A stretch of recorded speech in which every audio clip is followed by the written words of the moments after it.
And it's now my pleasure to welcome Carlos Tavares, CEO of Groupe PSA, on the stage.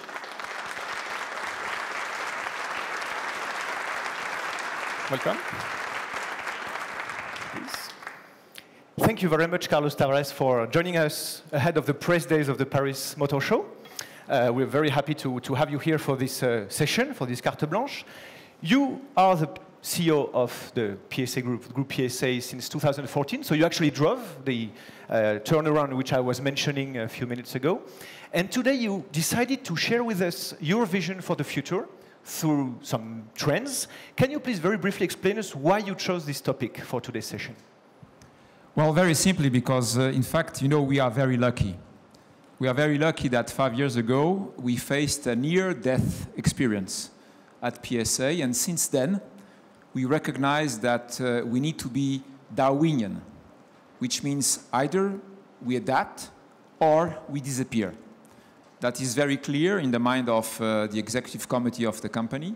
And if we say that we are Darwinian and we want to adapt, then it's better to anticipate what is going to happen and try to understand the major trends that are now ongoing on this planet, and try to understand what this means to our business, what this means to our organization, what this means to our stakeholders. And this is the reason why I think it is our responsibility to try to understand what's going on and what is going to happen. This is the reason why we are excited about the fact that we are going to face dramatic change. And why are we excited? Because dramatic change means opportunities. Of course, many risks, but also many opportunities. And we have demonstrated in the last 5 years that we are able to grasp some of the opportunities by the acquisition of Opel Vauxhall as an example. But of course, this chaotic world that we are now going to face means opportunities, and this is the reason why we want to understand the trends. Okay, but I guess that in today's world and in your task as a CEO, you must be overwhelmed by information. You must be exposed to huge masses of information, small signals coming from all over the world. So how can you sort of aggregate all this information with your teams, of course, with your partners, and focus on a limited number of trends to try to better understand what's going to happen? Yeah, you are absolutely correct. I mean, we are not missing information. There are too many, and it is important that we try to trigger what is important for us.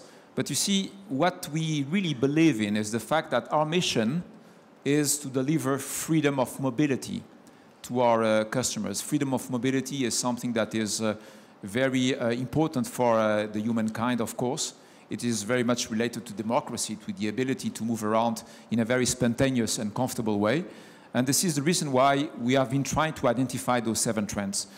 You would say 7 is already a lot. Yes, it is. But given the amount of information, I think it's something that we can embrace.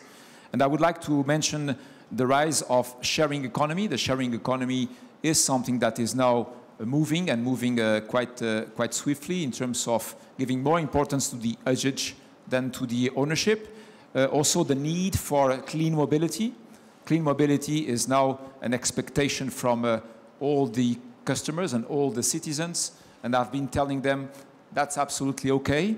We are going to deliver to you the clean mobility devices that you are expecting from us.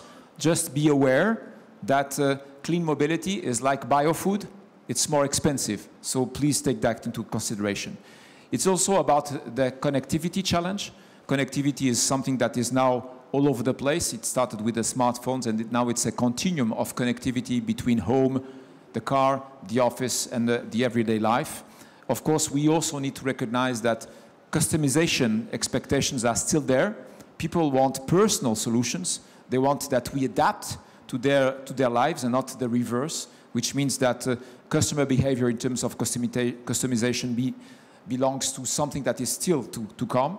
And last but not least, I will mention digitalization, which is going completely to transform the way we do business. And we have currently a specific program inside of the company to completely re-engineer the organization of the company to make sure that we face digitalization as an opportunity to be even more efficient in the way we do business. And last but not least, of course, the autonomous vehicles, which are going to reshape the world of mobility, but represent also a big challenge in terms of technology. And as you know, PSA wants to bring the autonomous vehicle in the safest way, which is maturing each level of our roadmap in a very robust way. Those are the major challenges and the major trends that we see facing the company, and we are very excited about adapting to this new world. And I would like to show you a small movie to illustrate this. Please, let's go ahead. Can we play the video? Thank you.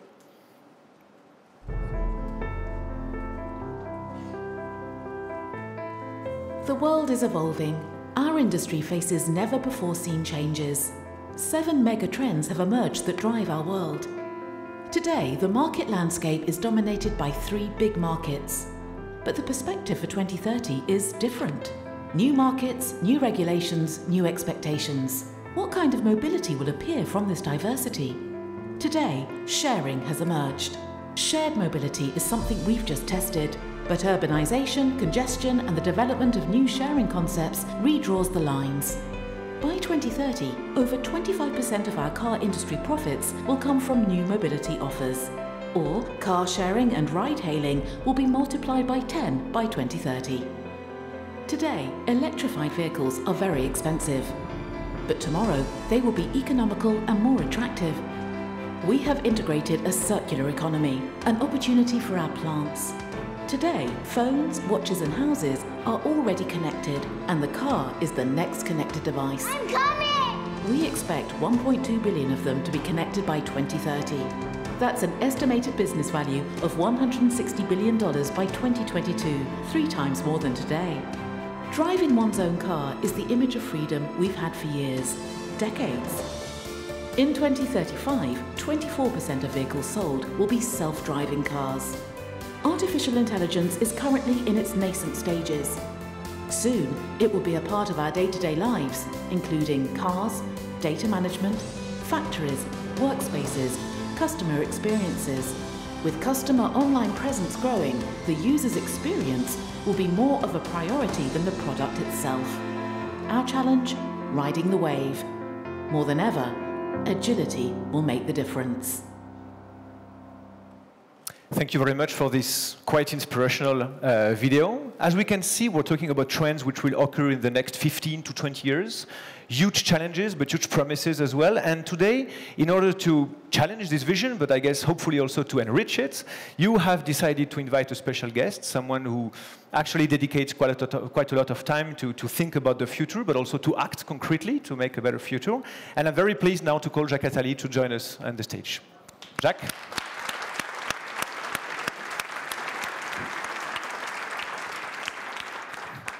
Welcome, bienvenue. Thank you very much, Jacques, for taking some time and joining us today. You are an economist, you are a writer. You dedicate a lot of time also as a president of the Positive Planet Foundation to think about the future. Can you please briefly tell us what the Positive Foundation is all about and what positive economy is all about? Well, it's nothing to do with the debate of today, therefore I would be very short. Positive Planet Foundation is a foundation who works in order to help people to prepare a better future for next generations in many different dimensions. Positive economy is the economy who is preparing the future, and it's exactly what you are doing. You prepare the future, having in mind that you need to have also something to present to your shareholders today and tomorrow in order, as you said, to survive. And that's this question of surviving and long term. You have to survive and you have to think long term. If I may react to of course, what I saw here, I would say that almost everything has been said, because all these challenges are here. Other parameters maybe will interfere, which is what kind of decisions the governments will take, because the move of innovations will be quicker if governments decide to put in place regulation. And very often in history, regulation is an incentive for innovation. And I think it will be quicker than forecast.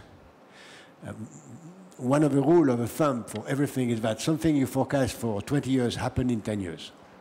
Because it's obvious that it will happen, therefore it happened quicker. Therefore, I would say that whatever is on this board will happen quicker than you forecast here. That everyone is forecasting. In my view, the key challenge is how to make 12 billion people or 10 billion people having freedom in a world where freedom will not be available. The answer for me is one, sharing, which means not anymore owning. And I think that the concept of owning a car will be declining. Cars will be owned by someone else than private individuals. The size of the cars will be, if I may be forecasting something, larger than today in order to adapt to a sharing car for 10 or 15 people. The added value of a car will be more in the software than in the car itself. And your fight is, are you going to be Microsoft or Nokia? Where is the real added value? Where is the real future? And Nokia means dying, and that's the real challenge.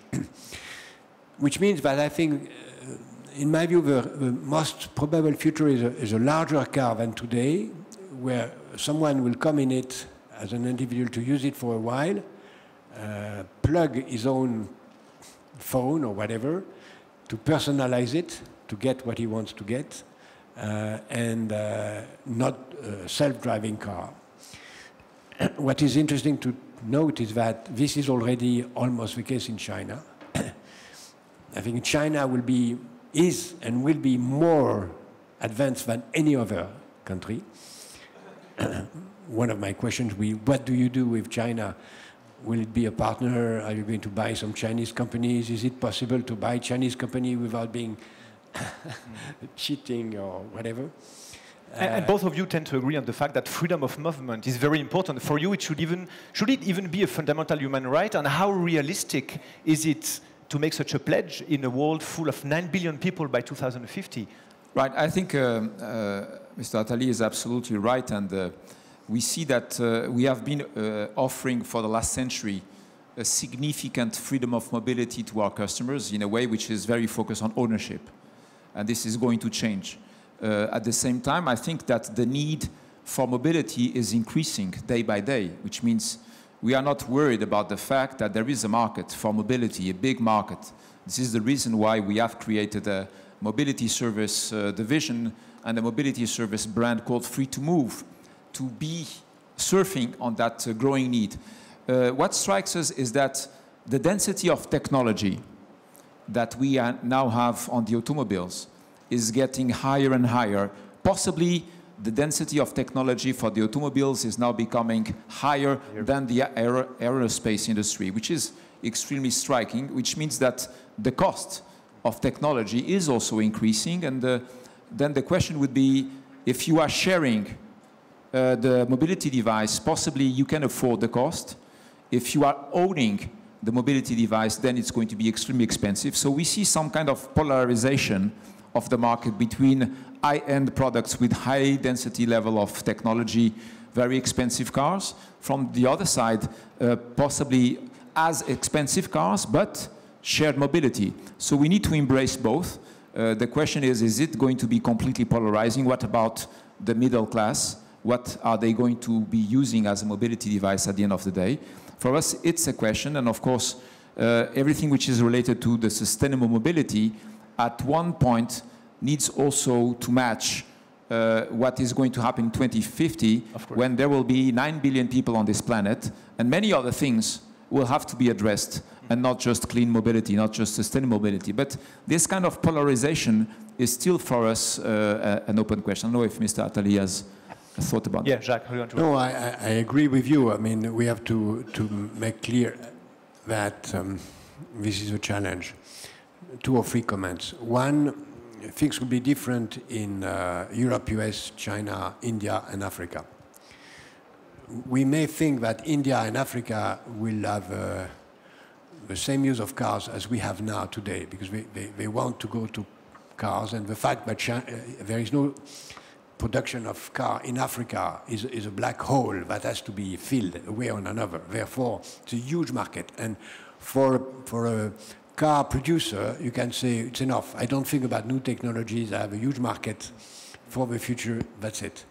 I don't think it's true, because what we have seen in Africa, in many other sectors, is that Africa is going to the next generation faster, right? Faster. Right. With a leapfrog on existing, as we have seen on mobile phone, no fixed lines and mobile phones. Therefore, I think that Africa is also going, and there are very interesting experiences in some cities in Africa on car sharing, which are very, very interesting, using technologies too. Then I would say the question of having a car as an element of sign of social status, in my view, is going to decline, both for middle class and upper class. In a certain sense, having a very costly car will not be seen as clever. And cleverness, what means cleverness? Cleverness means the best use of your time. If you are wealthy, or if you want to pretend that you are wealthy, you have to pretend that you're able to make a clever use of your time. So the codes will be changing in a way. Yeah, yeah. The code, the social code, the criteria of wealthiness. A nice house will stay because it's sedentarian, but I would say that having a car, and that's a challenge for you, is not going to be seen anymore as a sign of social status. And you introduced another point before, Jacques, where you're saying that maybe, so these trends are going to happen very fast, even faster than we believe. And you also mentioned the fact that governments and many other actors are going to influence this. So yeah, can we elaborate a little bit? We had a forum of a Positive Planet 2 days ago, where we gather, not far from here, cities from around the world, positive cities, which means city preparing the future. And some cities are already have decided, as you know, to be totally without cars. There is a city in Spain, there are cities in north of Europe. My view is that this will come much quicker than forecast. One day we will all wake up with competition of politicians. Who is going to be the first to decide no car in my streets? And that, I mean, no individual cars, it doesn't mean no transportation.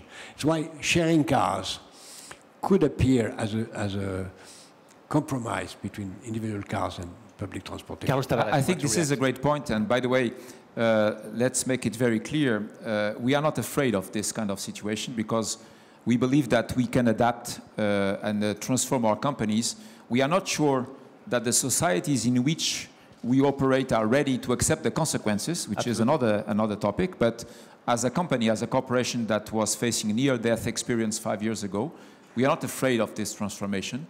I just think that we need to ask our stakeholders to be a little bit more sharp in the way they describe the city of 2030 or 2020 or 2050. What is the footprint that they want to give to pedestrians, to two-wheelers, to mobility devices, to cars, if any? This is something that is still something to be developed, because it's all about the things we do not want. It is not enough about what kind of city do we want for ourselves, right? What is the footprint that we want to allocate to mobility devices, to cars, to two-wheelers, to pedestrians? How do we want to live inside of the city? To avoid all conflicts in terms of public spaces, also usage of public spaces. And to plan in a positive way, which is stop being punitive and start being aspirational in the way you want to create this city of the future. The other thing I would like to point out and have Mr. Attali's opinion on is, what about the divergence between rural areas and the urban areas? We are facing from time to time some criticism where people in the rural areas will say, well, that's very nice. That's decided by the elites, in the urban elites, and they decide this for them because they want to enjoy downtown and the monuments and the gardens for themselves. But they are impacting my life in the rural areas. What about this divergence? Do you feel the same way, or do you see? Well, yes, I think, of course, it's a real challenge. First, I would say, for a lot of use, drones will be an answer. Drones could be an answer. They cannot be a real answer in the cities, but for rural areas, they can be a very convenient answer. And I would advise that you look at this market as part of your own market. Second, I would say sharing cars can be used in small cities. more even, I mean, we use that for bus schooling, and that can be used quite easily. And I would say that the relations between small cities and large cities will be very simple in that way. Sharing cars will be everywhere. I think it's the answer. The difference will not be so high, except the use of drones. That could be really very efficient for. But it's true that if freedom of movement is for everyone, of course, urban and rural spaces should be included. And that's a major challenge ahead. Well, it's paramount. You see, at the PSA Foundation, we see so many cases where people do not have access to their jobs, to their training, to their healthcare, because they have no means of transportation. They have no mobility devices. So, of course, car sharing is a great answer, and it's something that we are considering very strongly. At the same time, it's important that we don't get this divergence between rural areas, urban areas from one side, and I think that we need more aspirational description of what the future of the cities will be in terms of footprint allocation. What do you want to allocate as an area to the pedestrians, as an area to the two-wheelers, four-wheelers, etc., and to which extent? Because at the end of the day, we may say that it is all about the environment, but I don't think that is true. It is not only about the environment. Absolutely. It is also about what kind of life, what kind of area sharing you want inside of the city, and this is something that, of course, the mayors of the big cities need to describe so that it becomes aspirational and not only punitive. And this, I mean, inventing tomorrow's cities means that we very much need collective intelligence. We need nations to work with cities. We need small companies to work with big ones, NGOs to work with global corporations. How to foster, this is a question to both of you, how to make it happen, this collective intelligence, going beyond traditional frontiers between actors, and how can we really foster this collective work? Well, first, I think it's a big challenge because we are in a world of a lot of individual behaviors. We can see it on the electrification of cars currently and the way we are moving to sustainable mobility.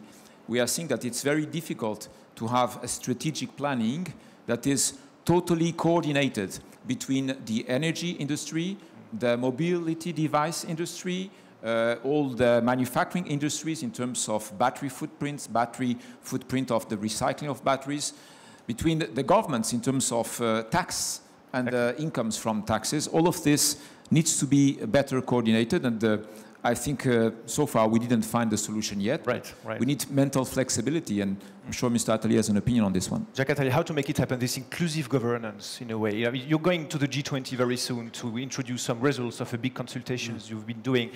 How to promote inclusive governance? How far can we go on this path? It's very difficult to do it. We are going to propose 20 solutions for the G20 that we have gathered through a consultation of more than 55,000 people around the world. It's clear one of the most important issues is to increase the cost of emission of CO2, and that will have a lot of consequences. But I think one of the elements which should be very important in the challenge of tomorrow in this use of cars is the question of the use of time. Energy is not scarce. We know that we can, whatever we look, we find energy. The energy is available. Information is not scarce. I give you an idea, I have it. Then information is not scarce. The only thing which is scarce is time. And I think that in the next 50 years, the most precious thing that will be sold or kept is time. And therefore, I think one of the most important challenges of your industry how is to make the best use of time that we spoil in driving a car. What can we make? And then I think, will it be you, car manufacturers, or will be someone else from the entertainment industry, for education industry, that will fill that gap? But a very important answer will be, what do we do in my individual car or in a car sharing to have the best use of his time? It's interesting, if you share a car, then it's an occasion of meetings. Meeting or whatever kind of meeting you can have with interesting people. And a lot of meetings have been made in that occasion. As we have seen with Uber sharing cars, which are fascinating stories of people meeting in a Uber. But I think it's not only that. The technology of the best use of his time will be essential for the future. Carlos Tavares, will you be selling time in the future? Well, I think yes. I'm very optimistic about what Mr. Attali is saying because, you know, autonomous vehicles, being shuttles or individual cars or car sharing mobility devices, is something that we are now preparing very strongly, and that we have been making a lot of tests, including with normal customers here in the region. And we are very optimistic about this. I would qualify the autonomous cars as a device that will give you back quality time. Yeah, right. It gives you back quality time. It's obvious that if you are on Sunday evening in a traffic jam and the car is now autonomous, you can take care of your children, your friends, make all of your phone calls and look at your... this is a major value proposal for consumers. This is a big value proposal. Definitely. Quality time that we give back to people. And the other thing that makes me very optimistic, given what was said about other non-automotive companies, is that there is one thing that the human being has not been compromising on for the last century. And that thing is safety. And this is why, being a car manufacturer for more than 100 years or even more, we feel good about being able to develop and validate and certify the safety of autonomous cars step by step with a 5-leg roadmap that we have in PSA. Because at the end of the day, one thing the customer and the citizen will not compromise on is safety. And I think that for automotive groups like ours, being able to give back quality time through autonomous vehicles with a high level of safety that we have matured and validated in a step-by-step approach makes total sense. I still remember a few years ago, there was the representative of one of those GAFA companies who was showing in many conferences like this the photo of his son. And he was saying, well, my goal in life is to make sure that my son on this picture will not have his driver license. That was the statement. Is it a dream for future generations, not to have any driving license? Well, my point is that perhaps he will not have a driver's license, but the father will enjoy to know that his son is being driven in an autonomous car made by a serious car manufacturer that knows how to certify and validate the technology.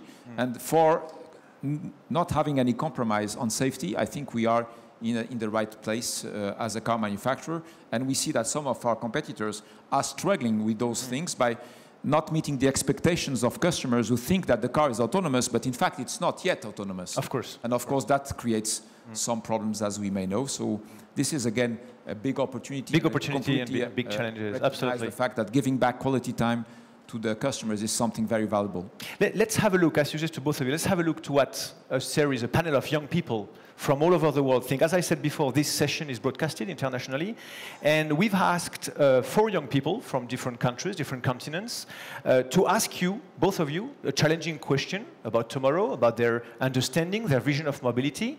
So these young people live in Cambodia, in the US, they live in Africa. Jacques, you also said a lot of things about Africa, in Mexico. And I suggest that we start with the first young entrepreneur, a young leader, Armando Regil from Mexico. He is an entrepreneur. He's currently teaching at Stanford. And let's have a look. Let's listen to what he would like to ask us. Can we please run the first video from Mexico? Hello, my name is Armando Regil. I am founder, president, and CEO of I2Co School of Transformative Leadership. I am now here at Stanford University, attending a master class on systems leadership and systems transformation, such a beautiful place here at the Rodin Sculpture Garden in front of the Museum of Art. It's a perfect environment for being inspired and to send this message and this question to you, Mr. Carlos Tavares. Nice to meet you. I would like to ask you, in this very fast-changing environment, as we're living the 4th Industrial Revolution, the most disruptive time in history, don't you think that small companies that are more agile can better fit the market needs, especially in the mobility sector? Because as everything changes so fast, it's a great moment to rethink and reimagine many of the trends around us. So I would like to ask you this question. I'm very happy to be able to connect with you. Thank you very much. So, Carlos Tavares, Well, all is beautiful for the future? Well, it is beautiful, but not only the small things are beautiful, but certainly the small ones can be beautiful. I would like just to remind a couple of things. First, what we would call today big companies are not so big, and PSA Group has been challenged many times for the fact that we are only a 4 million car company compared to the big dinosaurs of 10 million car companies. So at the end of the day, compared to others, we are not so big. But of course, compared to startups, we may be very big. We should not forget also that once upon a time, Peugeot was not so big. It started small. So we should not forget that. And perhaps that this young manager will be the CEO of a great and big company one day. We never know. So yes, of course, this makes sense. And I recognize that startups can be much more agile than what we are today. And this is the reason why when we look at our mobility service strategy with the free-to-move platform, we are creating the access to many operators of mobility services who are startups. And not only we have created this mobility platform called Free2Move, but also we have different operators which are startups in which we have taken a share to support the growth of those startups. And we should never forget that what we see with those startups is that they need advice, they need a geographical span, they need funding, they need from time to time advice, and we are supporting them in a way where we try not to interfere in their operations. We try to let them free breathing space for them to grow in a profitable way. Of course, if not, they disappear. But this is exactly what we are trying to do. So it's a matter of ecosystem, smart partnerships in a way, right? Yeah, finding ways to work together. Exactly. We need to recognize that smart, when you are small, you can be much more agile, and we recognize that, and that's what we are trying to support with this free-to-move strategic approach. At the same time, we also see that many of them come to us. Many of those startups come to us because they need funding, they need technology, they need engineering support. Critical mass, they need maybe, geographical span. From time to time, say, well, why don't you come with us in Asia? I say, no, we are not ready to go to Asia. We want to stay in Europe. So it is also about giving them a platform for their own expansion. And we don't have to oppose. I mean, all of this is a bigger problem. We don't have to oppose small and big. We just have to work together, and I think it's very possible. Okay, before we jump to Cambodia, Jacques, you have a word to say about small companies? No, I think it's, what you said is wise, because the culture of a large group may be quite different of what is needed for new technologies and to move quick. And we may know some, and I don't find the word in English, but la barrière à l'entrée, the cost of entry is declining, which is strange. Even in, I speak under your control, but the cost of entry, even in the car industry, is declining. Therefore, the challenges may come from everywhere. Sure. And the fact that you are open to innovations coming from elsewhere is very good. I see also another challenge, which I think is a challenge of tomorrow. We are more speaking of the challenges of after tomorrow. One of the challenges of tomorrow are the Chinese companies which are going to be big, coming with huge innovation in AI, not in the engines or safety, classical, conventional car, but in AI, and that could be a tsunami, if we say that in Chinese. Unfortunately, we don't have a question from China, but we have one from Cambodia, and precisely about one of the topics which you now just mentioned, Jacques, so artificial intelligence. Can we run the video from Cambodia, please? A question from a young entrepreneur. Carlos Tavares Jacques Attali. I'm Moni Vul. I am quite concerned by ethical questions in relation to AI development and its impact on our society. Today, economic models are challenged, people expectations are changing, new techno transforms the way we produce and manage our business. So according to you, what are the key qualities for a responsible leader? Big question. Key qualities of a responsible leaders, plus a question on ethics on artificial intelligence. Pick up one question. Well, we could debate about this matter for hours, and of course, it's all about understanding again the expectations of the communities in which we operate. And this is, of course, from one side exciting, from the other side it's a challenge, because the expectations may depend in the regions of the world in which we operate. So in terms of ethics, I think that it is all about making sure that we are bringing value for the quality of life of the people in the societies in which we operate. And that's something that we care about and what we continuously look at. And it is very, very interesting to see, for instance, that in Europe, we don't speak now so much more about delocalization. A few years ago, each time one of our big companies was investing something outside of Europe, we would say, you are making delocalization. Well, now we understand. We understand that it is important to bring capabilities, technologies, manufacturing to some of the surrounding countries to create conditions for their own development and bring technology and also support the learning and the training of the local talent for those local societies to be growing. In a wider scope, and I'm sure that Mr. Attali has very important things to tell us on this matter, we also see that if we want to protect the planet, we cannot avoid the debate about the wealth in the north versus the south. And it is all about this matter, which means you see that if we would say that the planet is in trouble today because the Western countries have developed their economies in a way which was not responsible vis-à-vis the planet resources, now we will say to the South countries, well, now you need to slow down, guys, because you are going to eat too much resources, and they are looking at us and say, so okay, please don't guys, go too fast. Yeah, right. What about ourselves? You already have the wealth, and you have taken the advantage of somewhere spoiling the planet, so what do you do for us?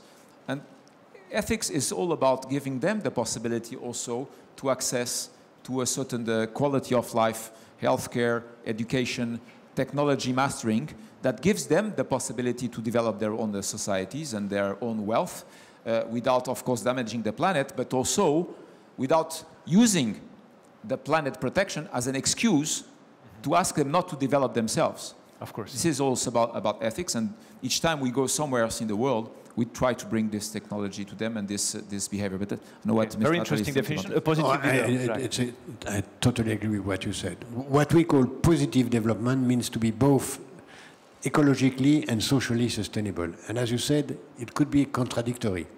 Because the best way to be ecologically sustainable will be to reduce the standard of living of 2/3 of mankind. Of course, it's not a solution. And the best way to destroy the planet is to increase the standard of living without looking at the natural resources. Therefore, it's important to move the nature of development in order to use less raw materials, less energy, and more information, more ideas, even in the other countries.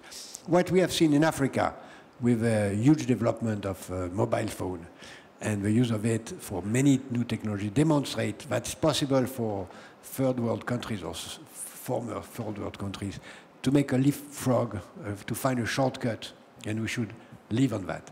And I'm sure that in some countries such as China, which is a dictatorship with a long-term view of what is needed, which is ecology and urban planning, they are moving in the good direction. Not as we like it, because it's far from freedom, something else, but they move in that direction.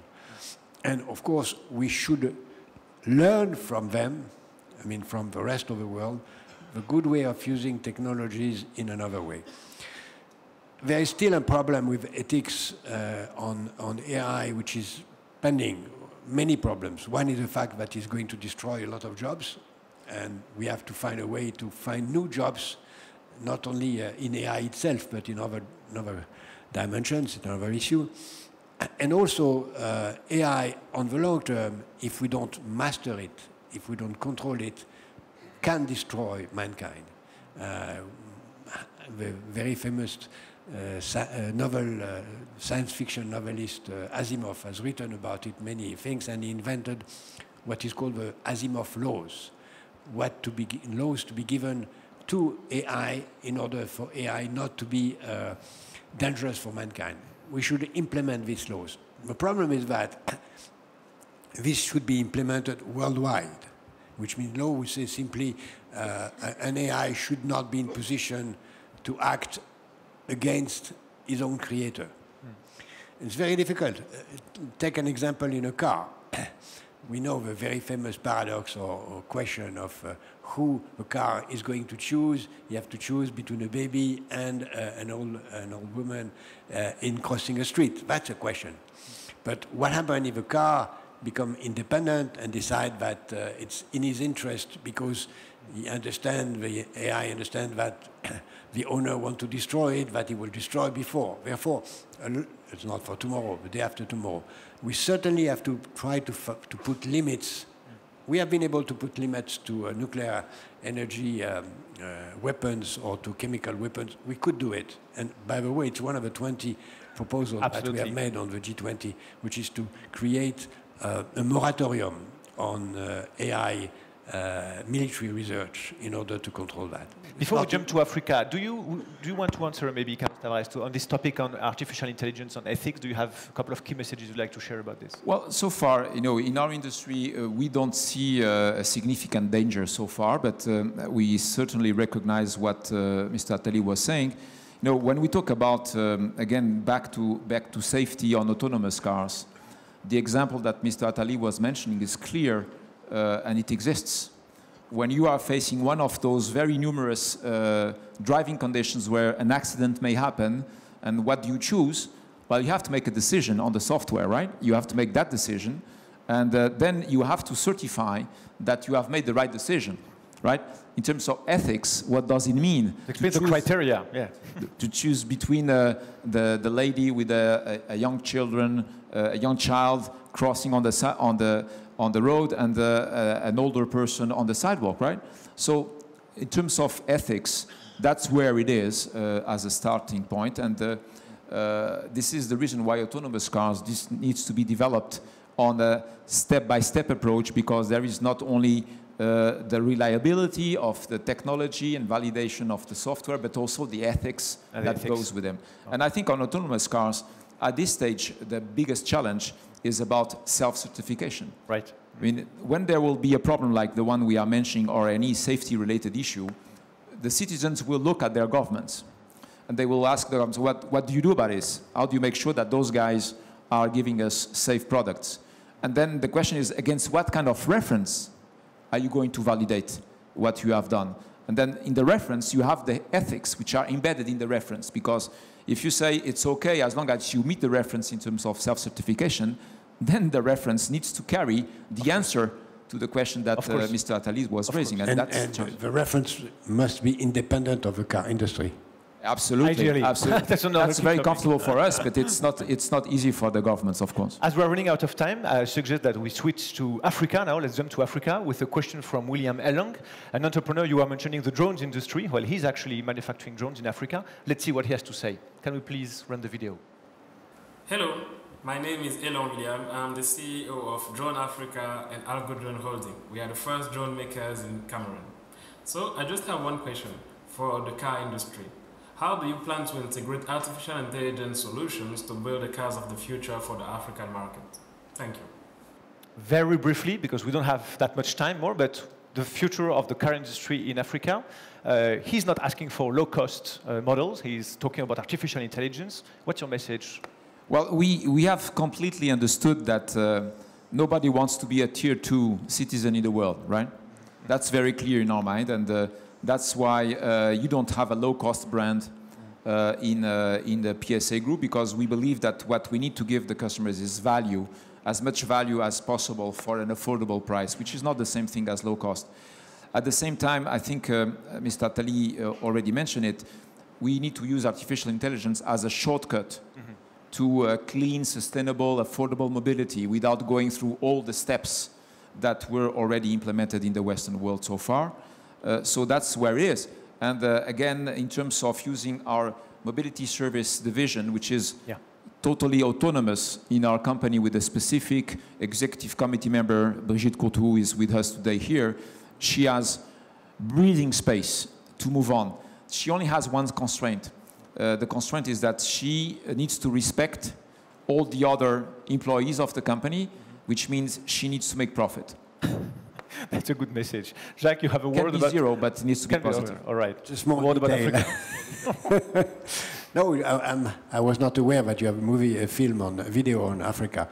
I just remind you the example of Rwanda, which is now using, not as an experiment, but at a full spread developed activity. All the distribution of drugs in this country is done by drone since more than a year now. And it's very interesting because it's a small country in the middle of nowhere in Africa, very stable. It's a rare case in Africa, and it should be followed because if it works in this country, which is small but with a lot of difficult landscapes, this could be a real game changer in Africa in the distribution of goods. With huge challenges for the government in terms of regulation also. Of course, yeah. Of course. Okay. Very interesting experiment to follow. Okay, I suggest that we jump for a last question to the United States of America, to Michigan, with a very short question, which is going to be very interesting to go toward the conclusion of our session. Hi, my name is Rosie O'Brien. I just graduated from University of Michigan. Today, the Z generation represents a quarter of the population. What is your message for forward thinking for young people? That's not the easiest one. Well, being a 60-year-old guy, it's difficult to give a good advice and message to this young lady. But what I would say is take care of your freedom of mobility.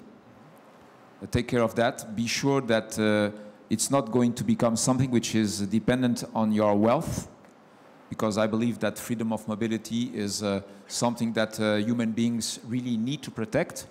We see in the Western world and mostly in Europe that freedom of mobility and most importantly, spontaneous mobility, comfortable and safe mobility is becoming something that may have a price, which of course is the starting point of a problem. And the advice I would give this young lady is take care of your freedom of mobility at an affordable price. And everything that would be challenging that may be a danger for the future generations. Be very cautious with it. Jacques, a message. I will continue with your message, and I hope you will agree with what you say. Accept also the mobility of the others, and take care of the mobility of the others, which means a lot in a world where borders are being closed to a lot of people. I would just mention a very well-known poem in Japan, an haiku, who said, when you are traveling, think of home. When you are at home, think of traveling. Which means that when we are moving, we should think to people which are at home, because one day we'll be at home, and reciprocally. It's a matter of empathy, no? At the end it's a matter of understanding that the others are almost as important as we are. And that's a great point. And we are back to the 9 billion people in 2050. Exactly. Yeah. We cannot address the mobility need if we don't address the significant increase of the population on this planet. Mobility, but also scarce resources. Of course, all of this goes together. Clean mobility, resources, the way we are going to interact with each other means that more and more inclusive governance is going to be the key. And how do we create the conditions for inclusive governance is something that goes far beyond the PSA group. But what I want to share with everybody here today and with Mr. Attali is that we are eager to participate in this direction, and we don't fear the change. We are really happy and ready for the change, and we just want to figure out with all the stakeholders in which direction we should be going. We are now moving in the electrification full speed. The product offensive starting here at the Paris Motor Show is now starting. It's going to be impressive, and we are very comfortable. But this is just one small piece of the puzzle. We need to be included somewhere in a broader picture. So we are approaching the end of this session, but it was only a very short hour in a way. If I'm not mistaken, you're about to launch a very disruptive, if I may say, initiative of stakeholder dialogue. You're going to meet with a lot of people from civil society, scientists from all over the world. Can you say a word about this, and what is this exercise all about? Why do you launch this? Well, let's be humble. It's a very simple thing we want to propose, which is we identified the 7 major trends. For each of those trends, we have identified some experts in the civil society and people who are deep thinkers about each of those trends. And we are going to have a succession of discussions with them, We had one this morning with Mrs. Delgado about the change in the consumer mindset vis-à-vis ownership and usage, about the great things that have been done in Mexico City in terms of clean mobility. It was absolutely fantastic to discuss with her. And for each of those trends, we are going to be discussing with the experts and listen to their ideas and interact with them as a car company we are. And then from those 7 or 8 discussions, we'll try to take the best out of it and influence and inspire the strategy of our company. We are now in the middle of the Push to Pass strategic plan of the PSA Group. This current plan will end by 2021. And after 2021, most probably, we'll have a strategic plan that will go up to 2030, which is a very long-term plan, and we want to prepare for that. We need to feed this. Yeah. And we need to feed our own thinking and try to be as thoughtful as we can by having these discussions with people who know a lot about those trends. Jacques, how do you react to this stakeholder dialogue initiative? Do you think that it's part of what should be expected from a corporate? No, I do think it's important. A company must have a plan 2030 or